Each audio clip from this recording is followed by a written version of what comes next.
Gereja yang mendewakan orang karena punya uang, itu gereja dekat dengan kuasa setan. Siapa pendeta kagum sama orang kaya, pendeta itu partnernya setan. Setan sudah dekat dengan dia. Dan saudara doakan pendeta GRI tidak satu pun yang senang dekat sama setan, sehingga mereka terlalu hormat orang kaya. Saya seumur hidup selama pelayanan jadi pendeta tidak pernah hormat orang karena dia kaya. Saudara orang kaya, saya hina kekayaanmu, kecuali engkau cinta Tuhan. Saya mencintai orang cinta Tuhan. Saya tidak pernah tambah cinta sedikit pun hanya karena engkau sumbang gereja lebih banyak dari orang lain. Harap ini diperhatikan baik-baik. Uang boleh ada, uang boleh kurang. Jangan takut, uang bukan dewamu. Kristus tidak ada, takut. Saya tidak bisa hidup kalau bukan karena Kristus. Gereja kalau tidak ada Kristus, mati. Gereja kalau tidak ada Kristus, bubar.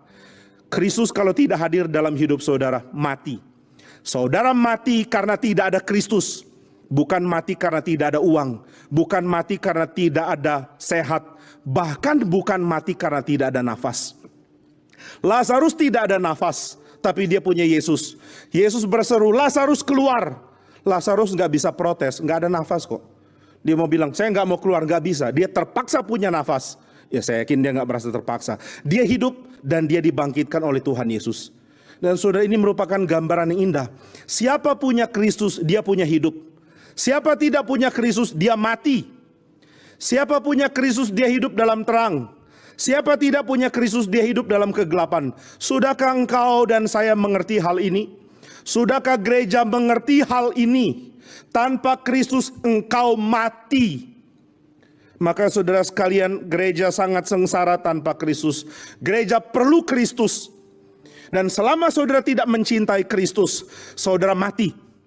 Selama saudara mencintai yang lain lebih dari Kristus, engkau sedang mati. Harap ini disadari.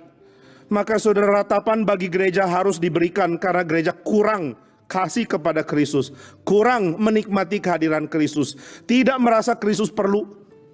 Coba pikirkan apa yang gereja perjuangkan selama ini. Oh, mau tarik orang-orang muda dengan tawarkan apa? Dengan tawarkan band, bukan Kristus. Tawarkan mujizat, bukan Kristus. Tawarkan Kristus, tapi pemberi mujizat. Maka saudara sekalian, gereja sebenarnya berada dalam keadaan krisis. Saya tidak tahu apakah saudara sadar ini atau tidak. Tapi khotbah saya sebelum atau sesudah sedang di tengah pandemi tetap sama kok. Menyatakan gereja sedang ada krisis. Saya tidak bilang, oh gereja ada krisis karena ada pandemi. Beberapa kali saya harus menangis di atas mimbar sebelum pandemi. Karena khotbah begitu terharu. Mengatakan gereja kalau tidak bertobat kembali kepada Kristus, gereja mati. Bukan karena COVID, karena nggak ada Kristus.